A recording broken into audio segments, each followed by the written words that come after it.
système éducatif, l'espoir est-il... Alors je ne sais pas si c'est encore permis, mais il y a quelque chose de cet ordre-là. Et en fait, j'étais, si vous m'y autorisez, mais je crois qu'on était avec Roger Paul Droit, on était un petit peu dans les coulisses, là, et on a la chance d'entendre ce qui est en train de se dire sur le plateau. Et en fait, un des sous-titres de ce thème était une école un petit peu, ou un système éducatif, attention, ne nous mélangeons pas tout, un petit peu dévasté, qui est l'objet aujourd'hui quand même de toutes les critiques. Et j'étais en train de me dire, finalement, quand on entend parler de l'état du monde, et c'est vrai que la journée, on va sans doute le répéter souvent, les faits de la journée nous questionnent, certainement nous interpellent très profondément, ne nous donne pas une idée de ce monde, peut-être, je crois que Michel Villarcal disait, en fin de cycle, il est en train de se passer quelque chose, mais en même temps, peut-être que ce moment-là augure d'autres choses. Et l'histoire des cycles, sans doute, nous invite à réfléchir à cette dimension. Donc je souhaiterais que, si vous le permettez, on organise notre échange en 2 temps, et après on vous donne la parole. Un premier temps, j'aimerais savoir quel regard vous portez sur ce système éducatif. C'est peut-être le seul point de vue que je m'autoriserais, mais j'ai tellement l'impression qu'on le charge, j'ai tellement l'impression qu'il est au fond du trou, mais peut-être semble-t-il aussi à la société dans laquelle il se développe. Donc j'aimerais qu'on évoque cette première question, quel regard on porte, et où sont alors je ne sais pas, les racines du problème, peut-être, où se situe-t-elle, hein. Dubay parle, entre autres, effectivement, peut-être d'un système un peu cloisonné, un petit peu fermé. J'aimerais entendre votre sentiment là-dessus. Et puis, je l'ai entendu tout à l'heure, on a évoqué un petit peu l'arrivée, hein, le XXIe siècle est celui du numérique, du digital, et celui de l'interrelation. Peut-être y a-t-il quelque chose derrière pour nous aider à réenchanter, je ne sais pas, ou tout au moins faire de ce public avec lequel on travaille et qui est celui de demain, en faire un partenaire, un acteur. Et puis j'aimerais bien, parce que je sais que vous avez sorti il y a quelque temps un ouvrage qui s'appelle « L'espoir a-t-il de l'avenir ?»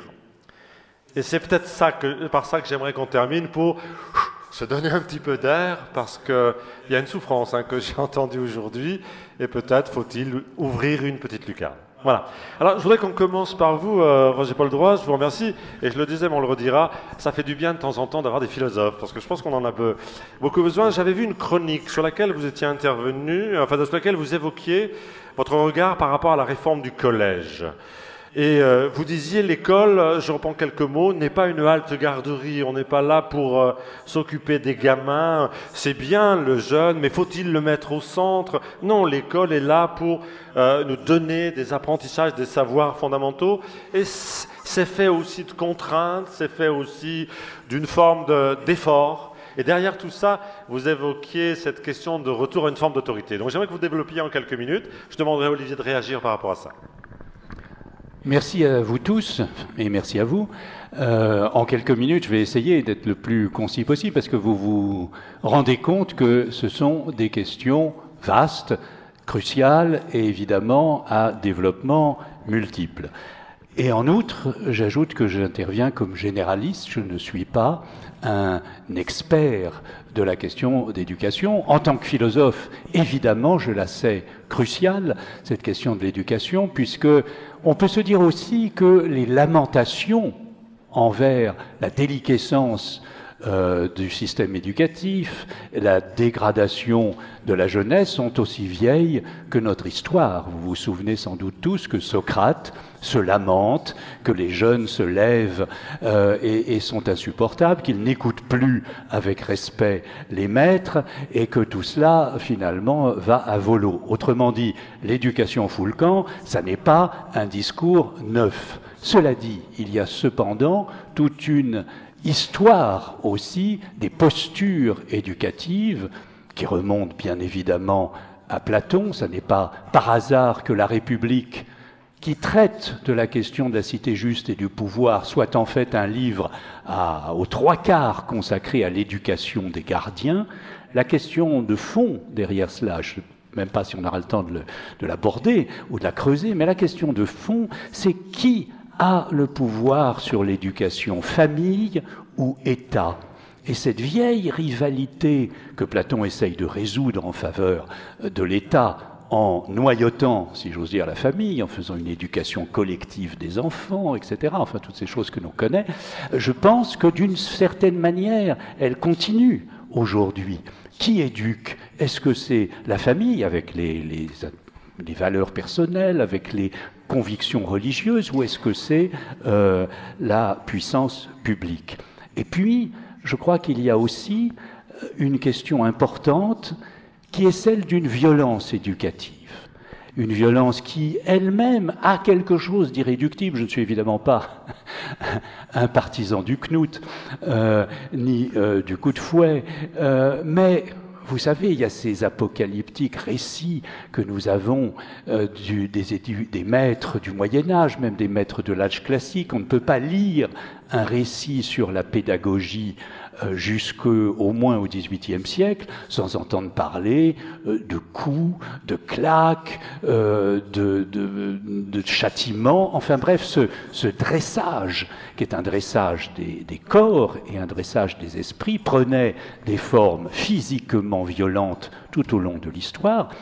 Il est heureux que ça soit fini, mais il est peut-être malheureux ou problématique que ça soit au détriment d'une sorte d'abandon complet, ou presque complet, de l'idée qu'il y a quelque chose à inculquer, et que ce quelque chose à inculquer, y compris, alors là je parle cette fois des instructions élémentaires, ne peut pas, me semble-t-il, même si on l'enrobe de toutes les sucreries que l'on peut imaginer, même si on le rend aussi ludique que possible, ne peut pas faire l'économie d'une forme d'imposition des contenus de savoir. Et l'idée, finalement, d'un Rousseau mal compris, parce que le grand tournant, là, c'est Rousseau, qui a mis l'enfant et ses spécificités au centre de l'éducation, qui dit qu'il faut cesser d'en faire de petits adultes. Enfin, tous les 1000, évidemment, est un grand livre,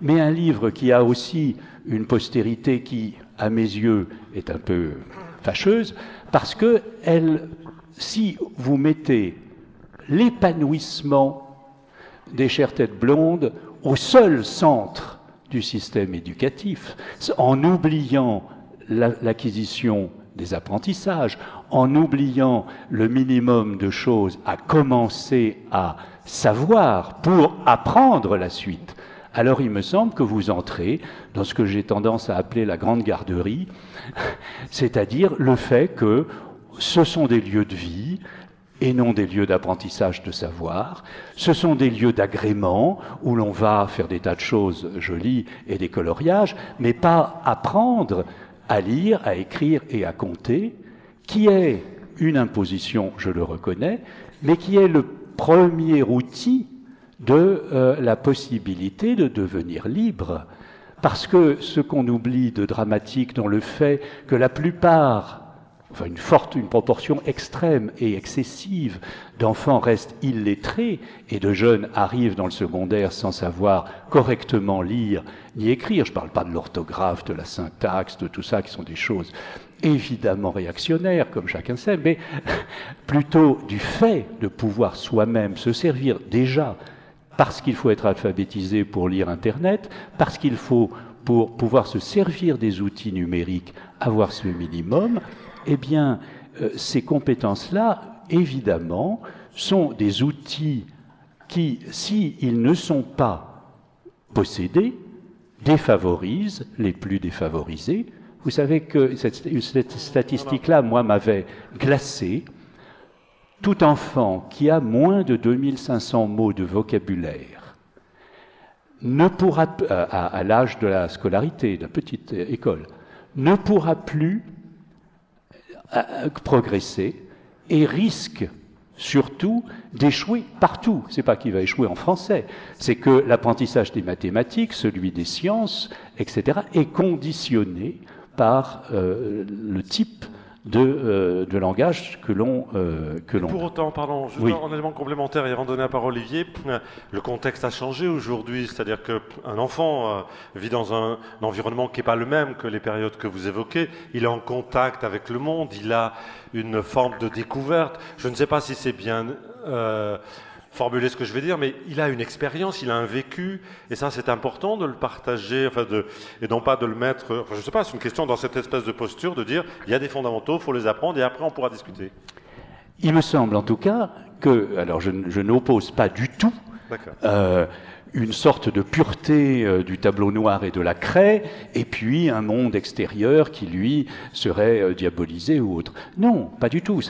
Il me semble qu'il faut au contraire, bien évidemment, faire combiner les deux, les faire se rencontrer, les conjuguer, mais tout ce que je veux dire, c'est quelque chose de très simple, c'est que l'opposition craie et tableau noir préau de la République, ou ordinateur et ensemble des moyens modernes, et puis de la vie des enfants, est une opposition qui, si on la durcit, est une caricature, et qui me paraît de toute façon beaucoup moins importante que l'opposition de ce que j'appellerais les postures pédagogiques. Il y a une posture qui peut combiner tous les moyens, y compris évidemment tout ce que les élèves apportent du monde extérieur et de leur propre formation, mais qui a comme objectif principal de donner les outils de départ des autres apprentissages. Olivier, je voudrais que vous réagissiez alors sur les deux volets de ce que vient d'évoquer Monsieur Paul Droit, c'est à la fois peut-être sur le regard que vous-même portez sur le système éducatif et ce qu'on en dit, et puis sur peut-être cette nécessité semblerait-il, de revenir à des fondamentaux. Alors, je pense qu'il y a un certain nombre de présupposés que Roger Paul Droit a dit, sur lesquels, évidemment, tout le monde concorde. Les compétences, le socle de compétences, tous les bagages, c'est vrai. Après, la question, c'est quand même une question de comment on va faire passer ça. Moi, en vous écoutant, je suis un tout petit peu inquiet. Si on écoute les politiques qui commencent la campagne, en gros, les jeunes, ils vont avoir le choix entre mettre des uniformes, refaire un service militaire, être en gros dans des systèmes qui sont quand même extrêmement coercitifs. Moi, je partirais d'une idée simple. Le professeur dans sa classe, dans notre pays comme dans les autres, a envie d'avoir une autorité, a envie de transmettre des compétences. La question, c'est qu'il y a des difficultés qui sont des difficultés intrinsèques qui renvoient aux difficultés sociales.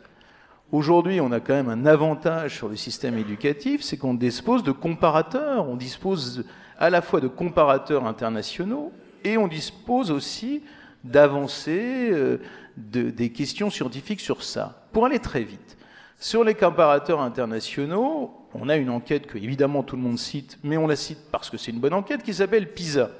Qu'est-ce qu'elle dit ? Elle dit une chose qui est très simple. Elle ne parle pas des compétences, elle ne parle pas des savoirs. Elle dit les inégalités sociales dans notre pays n'ont jamais été aussi fortes en termes éducatifs. Et ça, pour moi, c'est la seule question. On ne peut plus accepter aujourd'hui que plus de 100 000 jeunes quittent le système éducatif, quittent le collège sans rien et sont condamnés à une espèce de mort sociale parce qu'on sait que ça va être...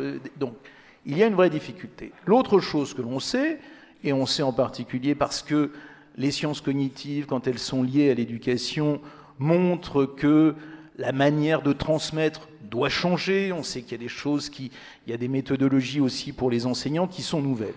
Pourquoi je dis ça ?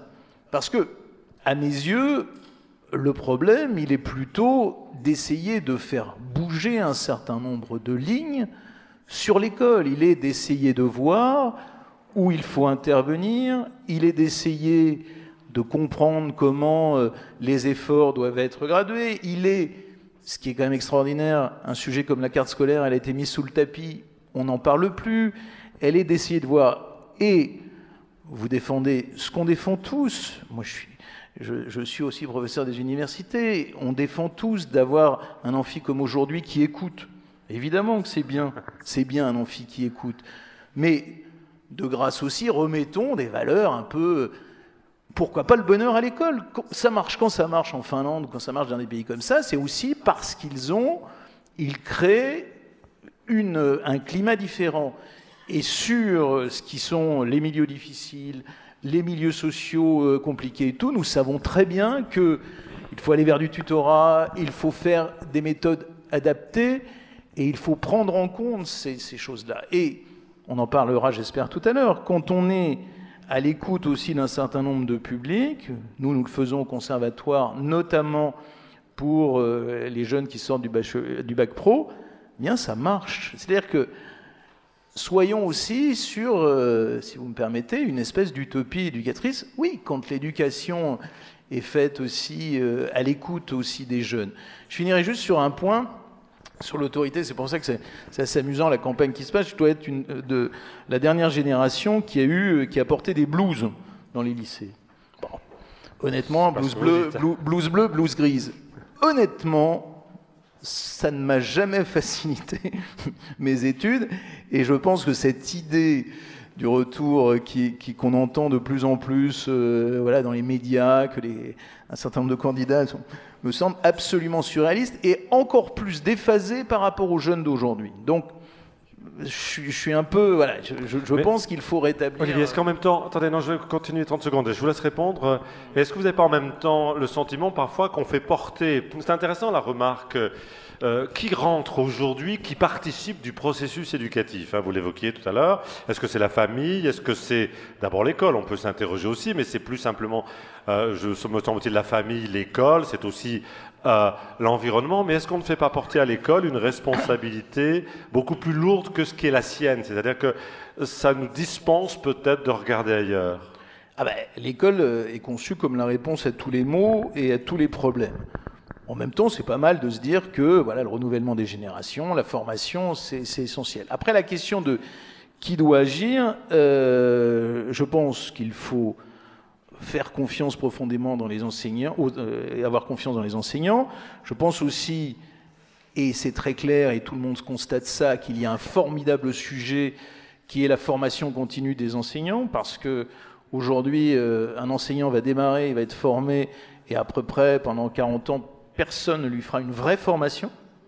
Ça, c'est une question majeure, hein, qui est une question valable pour un certain nombre de catégories de membres de la fonction publique dont je suis. C'est-à-dire qu'il y a un moment, on se dit, or, c'est clair qu'après le Bataclan, après Nice, les enseignants, ils ont besoin de savoir comment il faut parler. Ils n'ont pas été préparés à ça.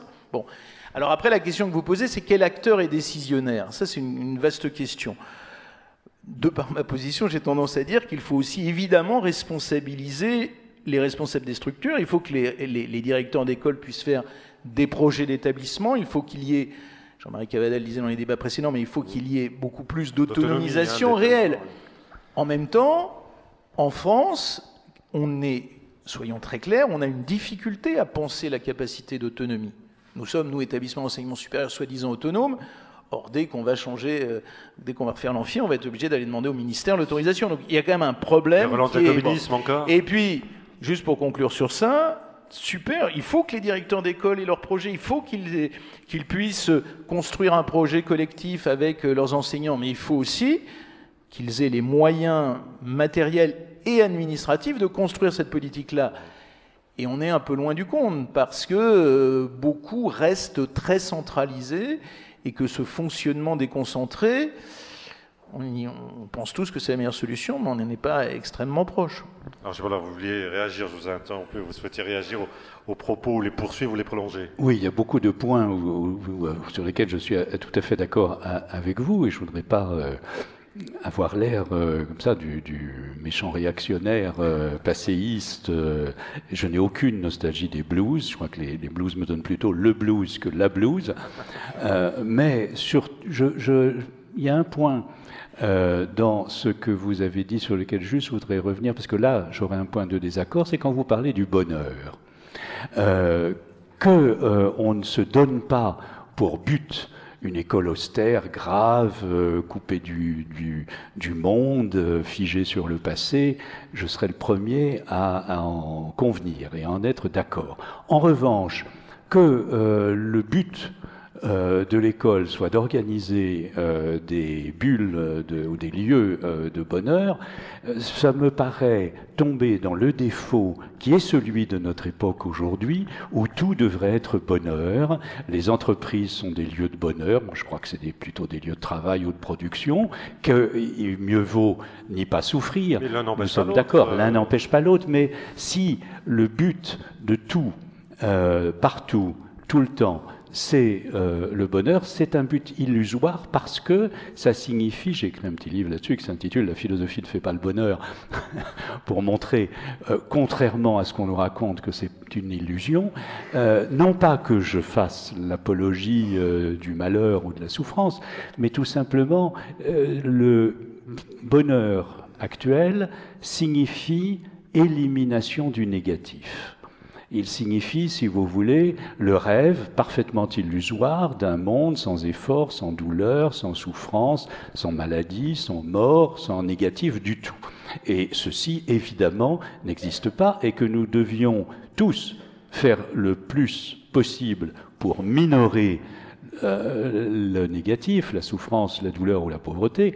Évidemment, que nous rêvions qu'elle soit éradicable totalement, ça c'est une illusion pure. Et voilà, c'est en ce sens-là que, tout en pensant qu'il est mieux que les élèves soient heureux qu'en pleurs, il me semble que l'objectif lieu de bonheur n'est pas celui de l'école. Alors peut-être, voilà, réaction Olivier. Moi, évidemment, soyons clairs, pour moi l'environnement éducatif ou l'environnement de formation doit évidemment intégrer des formes de rigueur, de contraintes et d'exigence. Je dirais que la question, elle est quand même la question de savoir, en gros, comment on porte un projet, comment on porte un projet d'école et comment on essaye quand même de le développer. La question qui est quand même, enfin, à mes yeux, une question quand même majeure, je reviens sur celle-là, qui est la question de pourquoi les jeunes décrochent, pourquoi le système est de plus en plus inégalitaire, pourquoi on accepte tous une espèce de consensus sur la formation des élites qui est quand même contraire à toutes les formes de démocratie dans notre pays.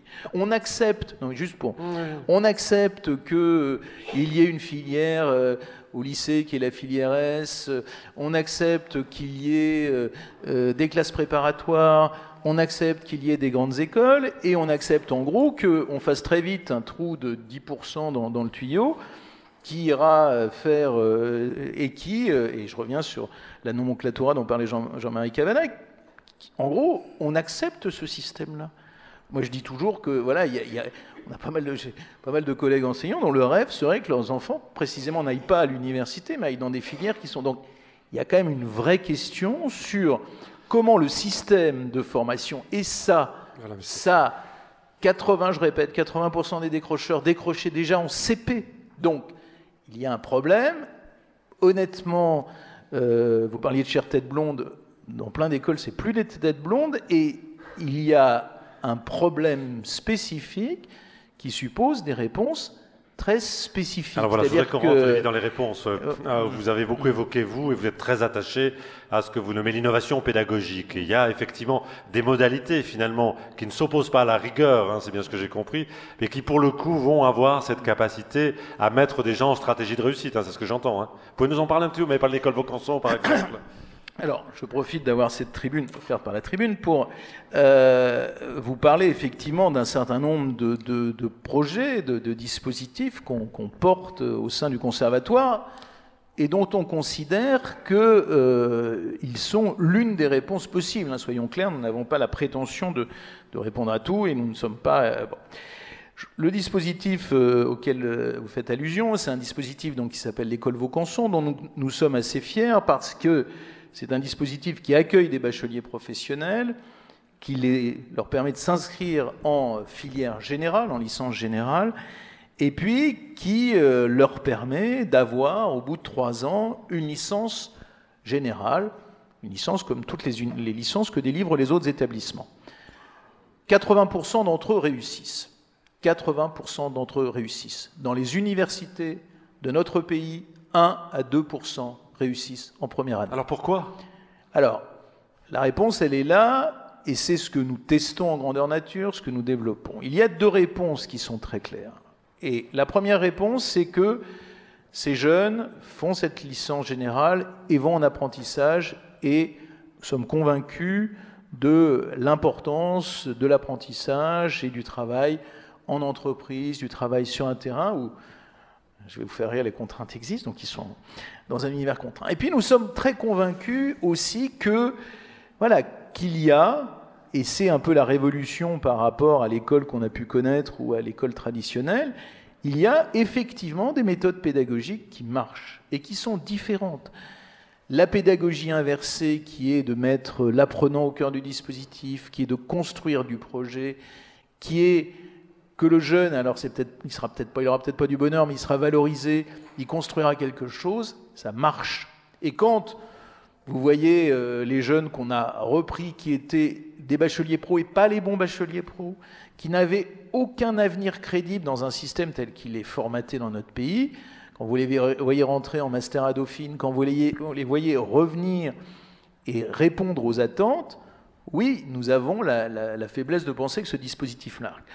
Autre dispositif, et je ne vais pas monopoliser la parole, mais autre dispositif dont nous sommes évidemment, que nous mesurons grandeur nature, c'est tout ce qui a trait à la question du numérique et comment ce type de nouvelle formation, de pédagogie un peu différente, peut être accompagné par le numérique. Mais je crois que le numérique, on en reparlera tout à l'heure. On y reviendra peut-être effectivement dans un instant. Alors peut-être premier élément de réaction, mais j'entends finalement sur le deuxième volet de notre question, l'espoir est-il permis? Oui, il l'est à condition que, c'est ce que j'entends. Donc par rapport à ça, Roger, pas le droit? Non, je dirais que ce qui me frappe en vous entendant, c'est que je crois que nous sommes globalement en convergence, mais en ne parlant pas exactement sur les mêmes registres ou des mêmes choses. Je suis complètement d'accord avec vous quand il s'agit finalement d'étudiants qui sont post-bac, alors que ce sur quoi j'axais mon propos, c'était plutôt les savoirs élémentaires à l'école. Et donc les étages du système éducatif sont évidemment différents. Et en vous écoutant, je me disais aussi que probablement la question, certes, concerne les pédagogies, mais avant tout les institutions et ce qu'elles peuvent permettre ou bloquer. Pour ma part, moi j'ai enseigné 10 ans la philosophie dans les lycées. J'ai ensuite été au CNRS, j'ai enseigné 15 ans à Sciences Po. Évidemment, ce ne sont pas les mêmes publics, évidemment, ce ne sont pas les mêmes attentes, mais il y a quelque chose qui fait que, je parlais, je pense, avec l'idée, non pas de les rendre heureux, mais de leur permettre de penser, de leur donner des outils pour réfléchir, quelle qu'ait été leur origine. Simplement, ces élèves étaient déjà, bien évidemment, que ce soit au lycée ou à Sciences Po, filtrés par la grille institutionnelle. Voilà. Et c'est ça qui probablement doit bouger le plus. Voilà. Okay. Alors sur la question effectivement de cet espoir, je voulais m'interroger, peut-être pour terminer, puis on ouvrira le débat. On reviendra peut-être, j'imagine, sur le numérique, parce que c'est une question qui est assez prégnante. Et j'avais emprunté, ça m'intéressait de savoir finalement comment aujourd'hui on pourrait définir le rôle de l'école. On peut se dire effectivement, on n'a pas évoqué la question du marché. Nous évoquions en aparté, je vous le disais, sur la question du décrochage. Je me souviens d'une enquête qui a été faite par un sociologue, M. Glassman, à Grenoble, qui disait finalement, tout est relatif. En 1970, nous avions 250 000 jeunes qui sortaient du système éducatif sans qualification, mais on avait un marché du travail qui pouvait les absorber. Et il y a peut-être aussi effectivement ces éléments-là qui sont à prendre en compte pour effectivement répondre, enfin pour sortir de la question purement de l'éducation. Et ma question serait de se dire finalement, est-ce que la mission de l'école, et je reprends une formule de Philippe Mérieux, qui disait, je me souviens d'une interview que j'avais fait avec lui, disait, pour moi, éduquer, c'est former un citoyen responsable. Est-ce que ça reste aujourd'hui, et vraiment je fais allusion à ce qui s'est dit dans la table ronde précédente finalement, est-ce que ça reste aujourd'hui finalement un des fondamentaux et c'est vers ça que l'on doit aller, même en se disant que le professionnel de l'entreprise est un citoyen responsable? Quel est votre sentiment là-dessus, Monsieur Paul Droit? Non, je vous en prie, allez-y, puis on donne la parole à Olivier. Puis je vous propose après d'ouvrir la discussion, on va la continuer. Citoyen responsable, c'est presque un pléonasme. Un citoyen irresponsable, est-ce que c'est encore un citoyen? Alors j'espère que j'ai trahi. Non, mais ce que je veux dire, dans la formule, parce que... en tout cas, ce que je crois, c'est que bien évidemment, l'objet même de l'éducation est cette possibilité de devenir responsable. On n'éduque pas, me semble-t-il, les gens ni dans une éducation de valeur, ni dans une éducation de transmission de savoir, simplement pour qu'ils accumulent d'une certaine manière passivement des connaissances ou des compétences, mais bien pour qu'ils aient la capacité d'en faire quelque chose qu'éventuellement l'éducateur, par définition, ne prévoit pas et ne programme pas. Autrement dit, le but de tout vrai système éducatif, c'est l'autonomie, c'est l'autonomisation de ceux qui reçoivent cette éducation et qui sortent de ce système comme des personnes capables de décider non seulement de leur propre existence, mais aussi par leur vote ou par leurs actions citoyennes du collectif. Et il se trouve, je vais juste dire un mot de cela, il se trouve que j'étais la semaine dernière en Corée. Pas pour du tourisme, mais pour ouvrir un forum mondial qui portait sur les humanités et l'espoir. C'était la 4e édition du World Humanities Forum. Et cette question était centrale de savoir, en quelque sorte, si par humanité, on entend en Asie à la fois les lettres, les sciences sociales, les sciences humaines, la philosophie, etc. Mais ils ont ce problème. Ces gens qui ont quand même multiplié leur PIB par 40 depuis 2 générations, ils ont et qui sont entrés dans une forme d'hypercapitalisme sauvage, ils ont sauvage et très structuré. Ils ont comme question: est-ce que le système éducatif doit uniquement privilégier la formation technique, ou bien est-ce qu'il doit laisser la place à d'autres types de formation? Pas de nouvelles compétences de base, finalement, dans notre société. N'y a-t-il pas de nouvelles compétences de base dans notre société? Et bien évidemment, c'est la question de dire la philosophie, c'est inutile parce que ça ne produit rien de direct, ou le fait de lire Homère ou les tragiques grecs, ça ne sert à rien, c'est oublié. Non seulement que, bien évidemment, les citoyens ne sont pas que des techniciens, des marchands ou des ingénieurs, mais c'est oublier que si vous avez lu Homère ou les tragiques, à mon avis, vous savez plus de choses sur les types de négociations que si vous faites seulement un cours de commerce. Bon, voilà, et il y a donc la nécessité, bien évidemment, pour non seulement former les citoyens, mais pour former des citoyens responsables, de injecter toutes les dimensions du savoir et de la culture dans le système éducatif. Olivier, élément de réponse, et puis je vous propose, on a des micros, faites un signe, on vous donne la parole. Oui, alors, je pense que c'est évidemment, et on concordera tous sur le fait que plus on est des citoyens responsables, mieux c'est.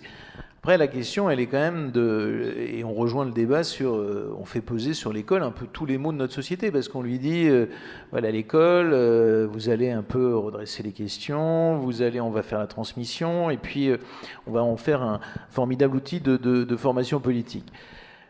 Le sujet qui est quand même de base est qu'il faut que l'ensemble des jeunes aient accès aux mêmes bases et aux mêmes compétences dont on sait maintenant, dont on sait qu'elles sont strictement nécessaires. Compétences langagières, compétences en mathématiques, compétences... Bon. Donc ça suppose malgré tout une vraie mobilisation pour qu'il y ait ce socle qui soit transmis, qu'on évite de perdre à chaque niveau. C'est l'image des 1000 maternelles de Jacques Attali, mais grossièrement, on a plutôt l'impression que ça se renforce. Après, la question, je ne reviendrai pas sur la question, parce que Roger Paul-Droit l'a clairement exprimé, mais sur la question des compétences techniques, il est clair que là aussi, on entend l'idée de mettre trop tôt dans des filières qui sont un peu à caractère extrêmement technique. Il faut faire quand même extrêmement attention, c'est-à-dire que on sait très bien que voilà, plus il y aura une accumulation de compétences reconnues, plus après la capacité à rebondir sera importante.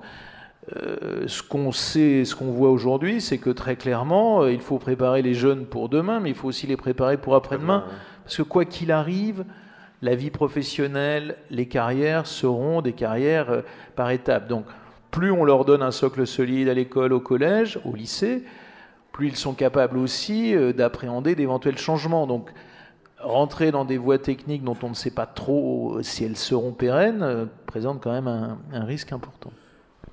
Voilà, on a sans doute d'autres questions à évoquer. Voilà, monsieur. 2 personnes, est-ce qu'on peut... Voilà, pardon, la première personne, levez la main. Levez bien la main pour que les hôtesses vous voient. Voilà, monsieur en haut. Là, on va commencer, on reviendra vers vous après, monsieur. On viendra sur ce monsieur en seconde, ou sur cette dame en seconde partie. Monsieur, on vous écoute. Essayez, comme on le disait tout à l'heure, vous présenter une question courte, peut-être, pour qu'on puisse en prendre un maximum. Je vous écoute, alors, monsieur. On vous écoute. Je peux résumer ma question. J'aurais aimé faire juste une petite introduction. Si c'est une petite incise. Oui, simplement, ce matin, très bref, ce matin, j'étais dans un des ateliers, on a parlé de l'entreprise, il est apparu très important pour l'entreprise organisme de production de se soucier, en vue de sa performance, de ses producteurs. Tout à l'heure, nous parlions de démocratie. Il est apparu finalement très vite qu'il était très important de se préoccuper aussi des citoyens. Et depuis tout à l'heure, et c'était très intéressant ce que vous disiez, néanmoins, je n'ai pas entendu à un seul moment le souci de l'enfant, de l'adolescent, du jeune, et je n'ai entendu que des réflexions sur le système éducatif, sur le système scolaire, c'est-à-dire que ce soit, comme tout à l'heure, le système politique ou d'autres, un système qui tourne en rond et qui ne peut plus se recréer, ou qui arrivera difficilement à se recréer s'il ne se préoccupe pas de son objet principal. Merci. Vous voulez répondre, Olivier, ou on n'a pas parlé de la personne, c'est ça? En fait, on s'est intéressé à un système, mais pas à la personne au cœur du système. Oui, je vous en prie. En 2 phrases, il me semble que tous les soucis que l'on peut avoir ou les analyses que l'on fait du système ont en fait comme objet de s'occuper de ceux qui y sont, voyez-vous. Et puis, je dirais une autre chose, c'est qu'il me semble que le souci du jeune, de l'élève, de celui qui est en face de soi quand on parle, c'est d'abord un souci et une charge positive, évidemment, de l'enseignant. C'est pas, je crois, aucun règlement, aucun process qui peut régler cette question-là. Quand j'étais prof de philo, j'avais le sentiment, même si c'est une vieille expression un peu désuète et ridicule, d'avoir charge d'âme. C'est-à-dire pas simplement de remplir le programme, mais de savoir que des choses que je disais, ou même incidemment, comme ça, pouvaient, sans que je le contrôle, évidemment, dès que je le veuille, modifier des choses dans les trajectoires de mes élèves. Et du coup, j'avais le sentiment d'être responsable, d'une part, de leur croissance vers la liberté, vers l'autonomie. Voilà. Mais ça, il me semble que ce n'est pas dans les programmes. Olivier, puis après je donne la parole à ce monsieur. Oui, là, ce que j'essayais quand même de dire, c'est que c'est précisément parce qu'il y a un changement des jeunes que le système doit s'adapter. Alors, on a peut-être trop parlé du système, mais quand même, ça renvoyait quand même à une évolution des jeunes. On en reparlera sur les numériques. Il est clair que... Voilà, quand on était nous jeunes, on regardait Bourdieu en plan fixe. Maintenant, un jeune d'aujourd'hui, vous ne le mettrez pas devant Bourdieu en plan fixe. Donc il y a une question aussi sur l'attention. Quand je parlais des sciences cognitives, c'est lié à un effet générationnel. Donc oui, il est au cœur. Mais je dirais qu'il est au moins autant au cœur que l'enseignant qui va le former. C'est-à-dire qu'il faut qu'on ait en tête, évidemment, d'écouter les jeunes et aussi de faire que précisément cette écoute des jeunes rebondit, c'est pour ça que je parlais de formation continue des enseignants. Il y a des super outils, je pense à un outil qui s'appelle Néopass qui forme les jeunes, les enseignants quand ils rentrent dans la salle de classe. Voilà, il y a à construire aussi, et peut-être partir, pas simplement les jeunes sont comme ça, les enseignants sont comme ça, mais à partir de cette relation privilégiée, essayer de voir comment on peut mieux la construire, surtout quand vous avez des personnes en difficulté. On lance au CNAM un programme sur les réfugiés, donner une formation professionnelle aux réfugiés, savoir les accueillir, et à tous les niveaux scolaires et tout, C'est une vraie question. C'est-à-dire, c'est une question. Donc, c'est un jeune, c'est un réfugié, c'est une personne sous main de justice. Et voilà, comment on construit la bonne pédagogie pour le bon public autour de l'attente. Je pense que c'est au cœur de ce qu'on fait. Monsieur, je vous en prie. À propos de cette éducation qui va servir aux jeunes tout au long de sa vie. Je peux juste vous demander de vous présenter, monsieur. Pardon. Xavier Drouet. Vous l'avez déjà fait tant de fois. À propos de cette éducation qui va servir aux jeunes pour toute sa vie, demain et après-demain, je reprends les termes tels qu'ils sont, est-ce qu'il n'est pas aussi important de lui apprendre à apprendre que de lui donner un socle? Les deux ne sont-ils pas indissociables? Oui, je profite du micro pour vous répondre. Bien sûr qu'il faut, parce que l'un des changements, on parlait l'un des changements, c'est bien sûr l'extrême richesse des informations. Maintenant, tous les jeunes vont faire un exposé en regardant Wikipédia, en regardant. Donc, rien que cette maîtrise de l'information, cette capacité à sélectionner la bonne et la mauvaise information, cette capacité à se... Évidemment que Et ça sera des réflexes. Et puis, dans un pays qui est traditionnellement un pays de formation initiale, c'est aussi la capacité à instaurer l'idée que, évidemment, qu'on devra tous apprendre à apprendre. Puis apprendre tout au long de la vie. Apprendre tout au long de la vie. Les fameux MOOC sont des objets que maintenant, dont heureusement maintenant, les personnes de toutes les classes d'âge s'en saisissent. Enfin, mais voilà, c'est quelque chose qui n'est pas inné dans un pays comme le nôtre où on considère que ce qu'on est à 20 ans, on le sera définitivement. Donc ça, c'est une rupture. Il faut expliquer que voilà, on peut être très brillant à 20 ans et être complètement décroché après. Enfin, donc oui, il faut... Oui, peut-être. Vous voulez réagir? Alors, monsieur avait une question, et puis après, on va donner la parole à madame, et je vous la donnerai après madame. Christophe Dubois-Dabien, administrateur de Forum Athéna, qui est un think tank qui réfléchit, entre autres, aux relations entre les grandes écoles, les universités et le monde de l'entreprise dans les domaines des télécoms et du numérique. Alors, monsieur Olivier Faron, vous nous dites 100 000 jeunes sortent, on le sait, hein, malheureusement, mais les autres sortent avec quelque chose. Ce quelque chose est-il suffisant? Ce n'est pas sûr. Et vous nous dites aussi, nouvelle pédagogie accompagnée par le numérique. En fait, je pense que la révolution est beaucoup plus profonde, vous le savez. D'ailleurs, vous l'avez déjà un peu répondu récemment. Donc, en fait, pour réconcilier avec M. Roger-Paul Droit sur la notion de confiance et de bonheur dans l'étude, voire de bonheur après au travail, bien sûr, acquérir des fondamentaux, apprendre à apprendre, mais je pense qu'il y a un travail important de prospective en réunissant un certain nombre autour d'une table, un certain nombre de responsables dans le domaine universitaire, dans le domaine de l'enseignement, dans le domaine professionnel aussi, pour trouver les moyens de produire un contenu. Oui, okay, on vous répond. Moi, je pense que vous mettez le doigt sur quelque chose de très fort. L'innovation pédagogique est quelque chose qui a été traditionnellement le parent pauvre de notre système. Bon. Ça a été capté par, en gros, longtemps, des pédagogues qui roulaient un peu en circuit fermé. Ça a été considéré par une partie de l'univers académique comme des sciences un peu de seconde zone. Ça a été longtemps marginalisé.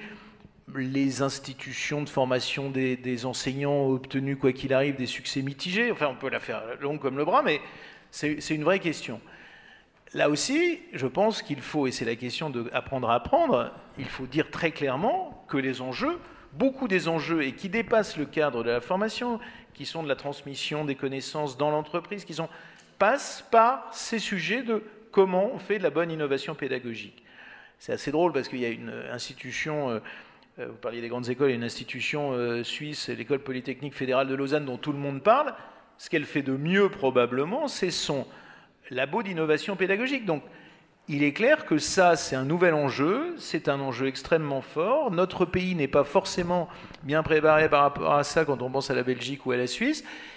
Et donc, voilà, de se dire qu'il faut miser sur la bonne recherche, la bonne connaissance, les bons corpus, le bon apport des sciences cognitives, j'en parlais tout à l'heure, ce qui marche, les gestes qui marchent, le benchmark de ce qui marche, oui, c'est aussi un des moyens de transformer l'école qu'on va laisser. Oui. Madame, je vous en prie. Oui, bonjour, très rapidement, Guylaine Yerceau, la présidente des Petits Débrouillards. Je sais qu'Alain m'a dit d'être courte, alors je vais essayer Parlez fort, madame. S'il vous plaît. Oui, je sais qu'on m'a dit d'être courte, donc je vais le faire. Comme on dit aux Petits Débrouillards, c'est donc agir pour comprendre, comprendre pour agir, et apporter l'esprit critique. Ce qui est important aussi, c'est justement l'environnement global, et comme vous dites, quand on parle de l'enfant, ce qu'il faut rappeler quand même, l'enfant ne passe qu'à peu près 20% de son temps à l'école. Donc il y a tout le lien, parce qu'on parle de lien tout au long de la vie, mais aussi tout le temps de l'enfant. Il y a la période scolaire et l'extrascolaire. Et souvent, quand on le constate, les inégalités, c'est souvent qu'il y a la rupture.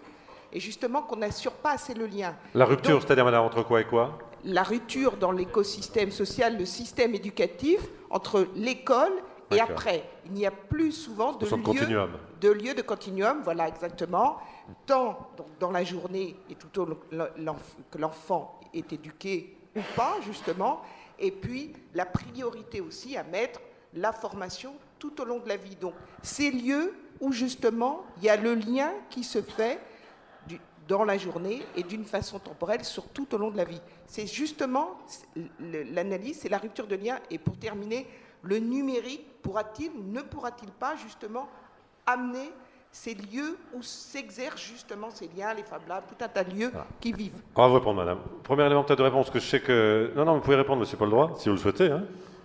Et puis on évoquera la question du numérique, parce qu'on avait dit qu'on l'évoquerait, effectivement.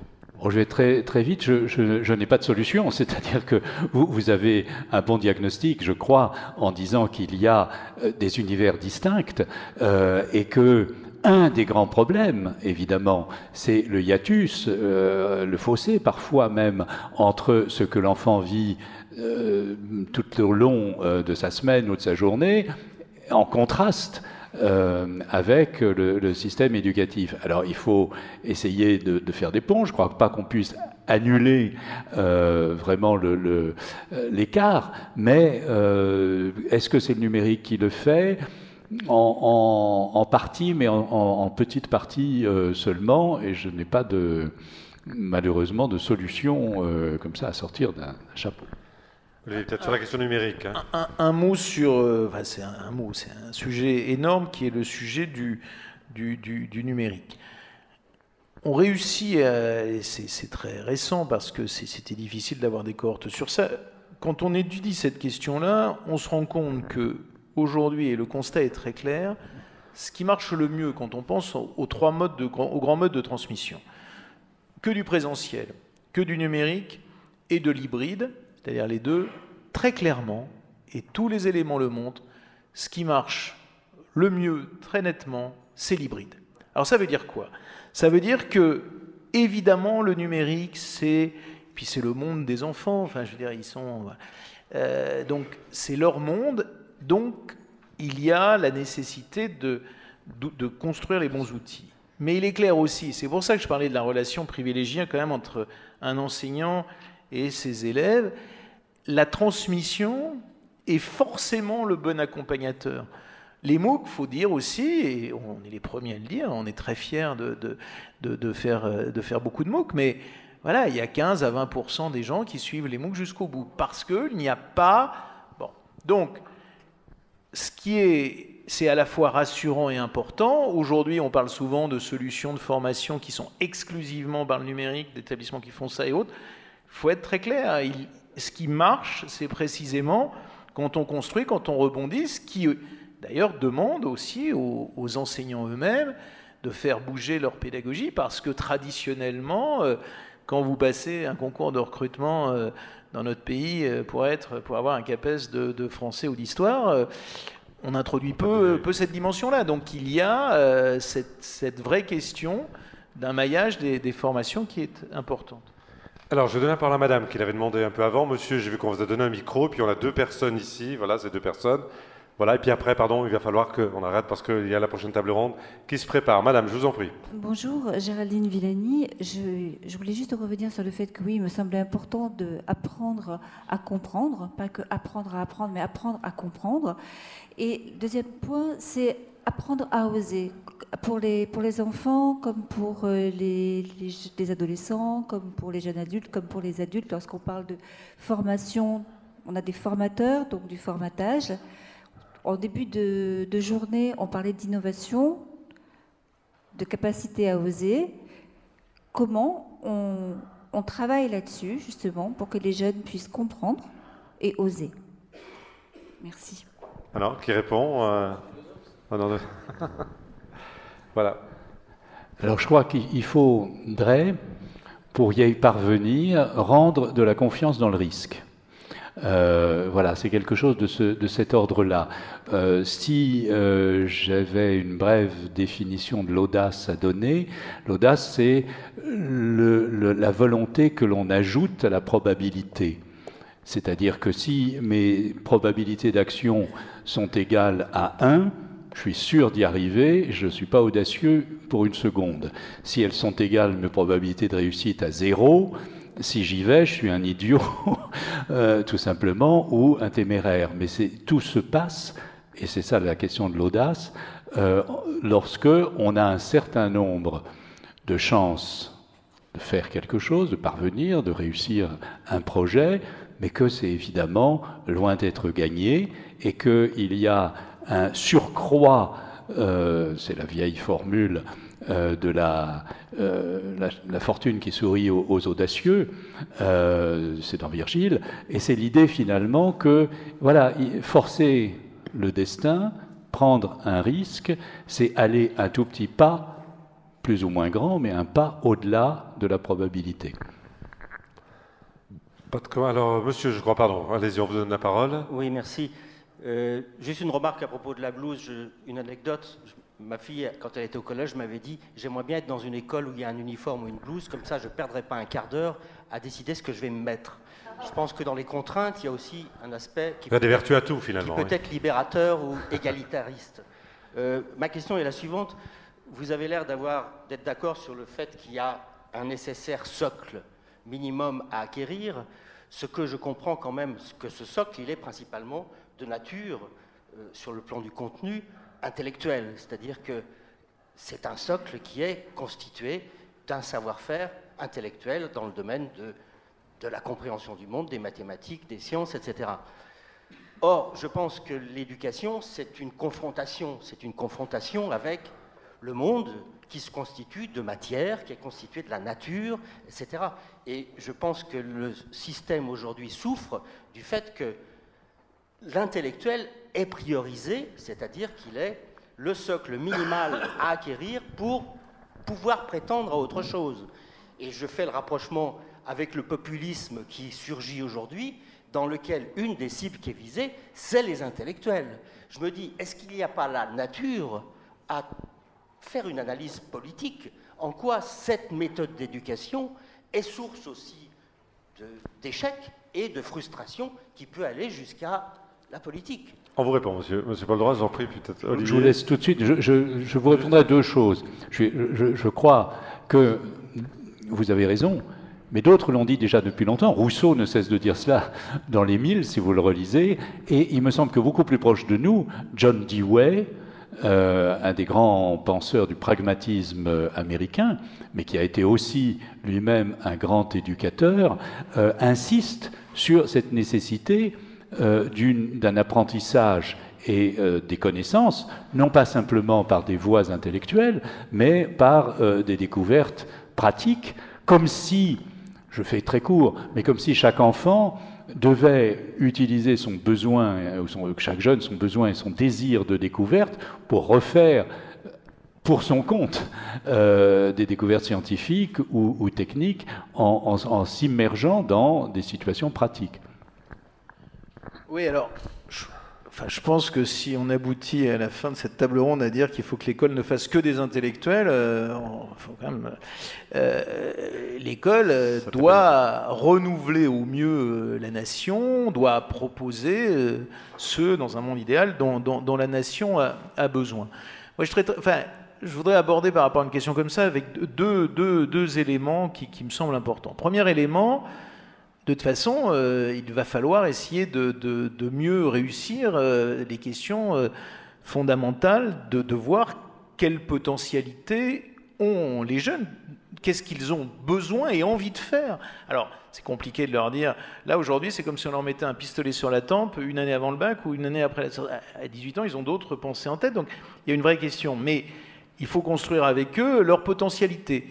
Sans ça, on se retrouve avec des choses qui font exploser le système, c'est-à-dire ils s'inscrivent tous massivement en psychologie en première année d'université, alors qu'ils ne savent pas ce que c'est puisqu'ils n'en ont jamais fait avant. Donc ça c'est quand même le premier élément, donc il faut quand même réfléchir à ce qu'ils doivent profondément faire. Deuxième question, oui, il faut qu'ils aillent connaître d'autres mondes que l'école. Oui, je parlais tout à l'heure de l'apprentissage, il faut qu'ils aillent aussi dans l'entreprise, c'est très bien, mais de grâce, le monde de l'éducation nationale et de l'enseignement supérieur a ses défauts, mais honnêtement, les entreprises françaises qui annoncent « oui, ça va mal, l'école, etc. » Bon, honnêtement, elles ne se bousculent pas non plus toujours au portillon, toujours pour prendre des jeunes. Regardez, à commencer par un truc qui est le stage de 3e, c'est un formidable biais social. Les enfants des milieux aisés, ils n'ont aucun problème à trouver le stage de 3e par rapport à un copain de leur père ou autre, mais c'est quand même un signal aussi qui est que l'ouverture, elle doit être, si on veut que l'école soit ce que vous dites, c'est-à-dire intellectuelle et d'autres problématiques, il faut que chacun se mobilise. Et sur l'exemple qu'on prenait de l'école Vaucanson, nous, on pourrait en développer beaucoup plus, mais un des goulots d'étranglement qu'on a, c'est très clairement les entreprises qui vont jouer le jeu.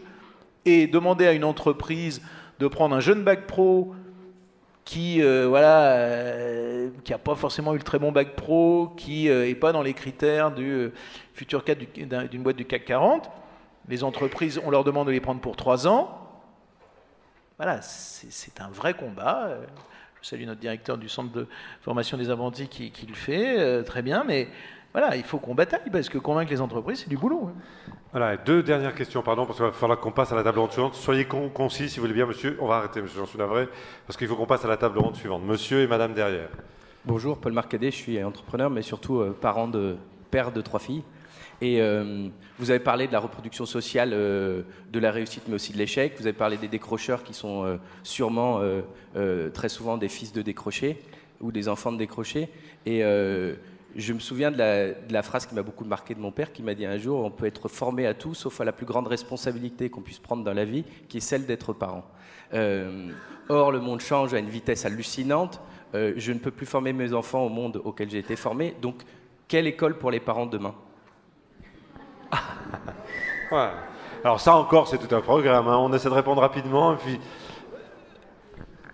qui répond là, c'est...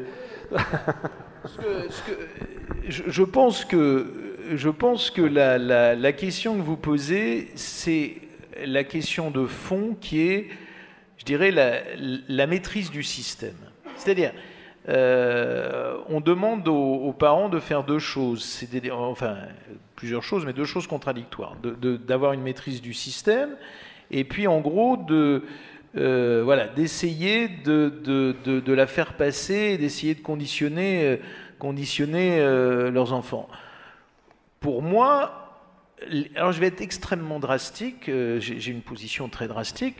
Pour moi, les parents n'ont pas à entrer dans l'école, mais ils ont, voilà, et c'est là où on a un souci de transmettre les meilleures informations possibles, ils ont à le connaître, le système. Et ce que je crois, c'est qu'il faut, voilà, qu'ils soient sensibilisés aux réalités. Je parlais tout à l'heure de jeunes qui rentrent dans des voies dont on sait qu'elles n'ont aucun débouché. Donc ça, pour moi, c'est une responsabilité de sensibilisation. Et puis, si le bonheur, il ne peut pas être à l'école, il faut que le bonheur soit transmis par les parents. Donc il faut qu'ils se soucient que leurs enfants ne connaissent pas de stress. Roger Paul Roy parlait de la Corée. Je vous rappelle quand même qu'en Corée, ils viennent d'interdire aux enfants de faire des devoirs scolaires après minuit. Donc, alors, madame, oui, je peut-être en prendre juste une dernière question, si vous voulez bien, puis après je vous donnerai 1 minute ou 2 de conclusion. Madame, je vous en prie. Donc Véronique Turlet. Approchez bien votre micro, madame. Oui.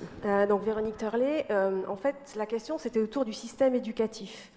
Et pour moi, le système éducatif ne se limitait pas nécessairement à l'éducation nationale, puisque le système éducatif, c'est la société avec ses attentes, ça va être la famille avec ses attentes aussi, ça va être l'école, et ça va être l'entreprise aussi. Donc tout ça fait un système éducatif qu'on a évoqué là tout à l'heure, tous les âges.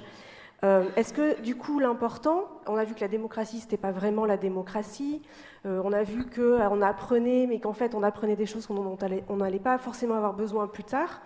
Est-ce que, finalement, l'intérêt, c'est pas plutôt d'apprendre à désapprendre et à démailler ce qu'on a appris, plutôt que d'apprendre à apprendre quelque chose? Là, on y passerait encore une heure. Mais on va dire tout ça. Un élément de réponse, et puis on enchaîne sur vos conclusions. Désapprendre, oui, pour réapprendre. Ça, c'est comme s'il fallait se défaire absolument de. Oui, mais la déséducation, d'abord, peut avoir des dangers, mais est aussi une autre forme d'éducation. Hein, mais je pense que là, après, ce serait une très longue discussion, parce que ça suppose d'avoir ça implique des présupposés de savoirs originaires ou naturels, ou voilà, cette vieille idée que chacun naît en sachant jouer du violon et qu'il faut ensuite se défaire de toute son éducation pour retrouver ces idées. Oui, j'allais vous dire que c'est comme la mode et la démode, c'est des choses qui... Mais plus sérieusement, je pense que désapprendre, ça veut dire quoi? Ça veut dire que si vous prenez une distance par rapport à ce qu'on vous apprend, c'est là aussi au cœur du mécanisme pédagogique. C'est-à-dire que le fait de considérer que tout est acté, que tous les savoirs sont actés, un enseignant qui fait passer ce message-là est quand même un enseignant qui se trompe. Donc il y a évidemment, je parlais tout à l'heure des ressources, si vous allez prendre, j'ai écrit un jour un bouquin sur un sujet sur la Seconde Guerre, vous prenez les 10 premières sorties sur Google, il n'y a que des erreurs. Donc on a un formidable travail pour expliquer justement tout ce qui sont les enjeux du traitement de l'information, parce que voilà, il y a un rapport à la vérité qui a bougé énormément. Donc ça, c'est du désapprendre. Donc il est clair que quand on parle de savoir, ces savoirs vont bouger. La question est d'avoir suffisamment un bloc de savoir pour en faire les bonnes compétences pour réussir son épanouissement professionnel. Ça, c'est un peu différent. C'est ça, pour moi, l'enjeu essentiel, il est là. Sinon, j'ajouterais juste d'un mot que désapprendre, en fait, c'est la philosophie. Vous savez, évidemment, tout ce que je sais, c'est que je ne sais rien, disait Socrate, etc. Et l'idée même qu'il ne s'agit pas, c'est l'idée d'une prise de distance vis-à-vis des savoirs, il ne s'agit pas de défaire ou sortir de sa tête des stocks accumulés, mais de les réinterroger, de les voir de manière critique. Et pour ma part, j'avais essayé déjà de définir il y a une quinzaine d'années les philosophes comme des gardiens de l'ignorance, c'est-à-dire que dans un monde d'experts, c'est ceux qui rappellent d'une certaine manière qu'il y a des limites et même des bornes à nos savoirs et des... Merci Paul. En une minute ou deux, hein, on est finalement la deuxième partie de la question, l'espoir est-il permis? Et j'aurais aimé que vous fassiez un lien, parce qu'il me semble qu'on n'a jamais autant besoin des philosophes. Vous venez de le dire, c'est peut-être eux qui vont nous permettre de prendre un peu de distance et peut-être de déconstruire un certain nombre de choses pour pouvoir les reconstruire différemment. Oui, en tout cas, je ne veux pas jouer une carte corporatiste. C'est la question que je vous pose. Je ne crois pas que les philosophes soient des détenteurs de solutions.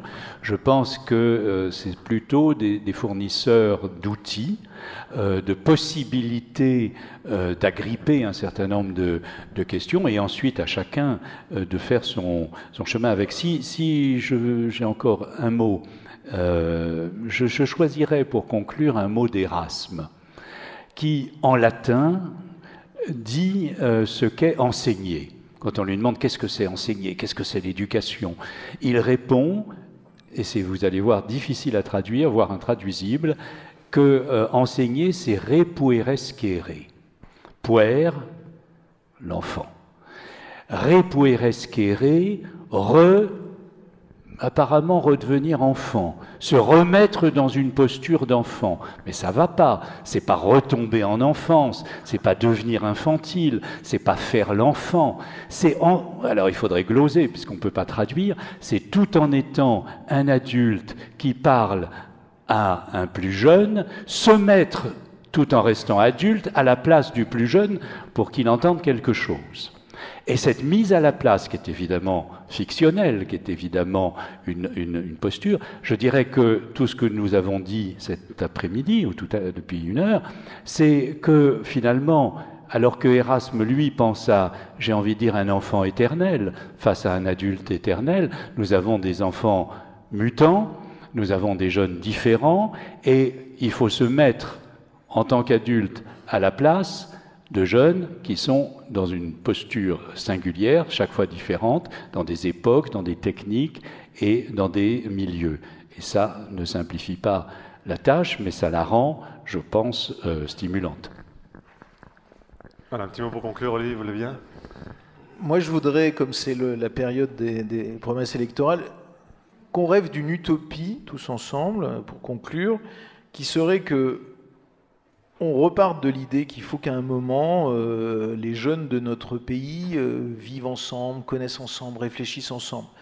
Moi, je trouve qu'au lieu de nous imaginer un retour du service militaire, c'est comme les blues, hein, la dernière génération avoir fait le service militaire, mais qu'il y ait une année qui serait une première année après le bac, où tout le monde irait à l'université, où qu'il y aurait un vrai brassage social des jeunes, et que on fasse bouger un peu les lignes dans ce système qui est un système qui reste une formidable machine à exclure, une formidable machine à ne pas permettre à tous les jeunes d'avoir leur vrai potentiel. Et je crois que c'est ça, donc pourquoi pas une belle année traversée dans toutes les universités françaises par toute une génération. Messieurs, merci.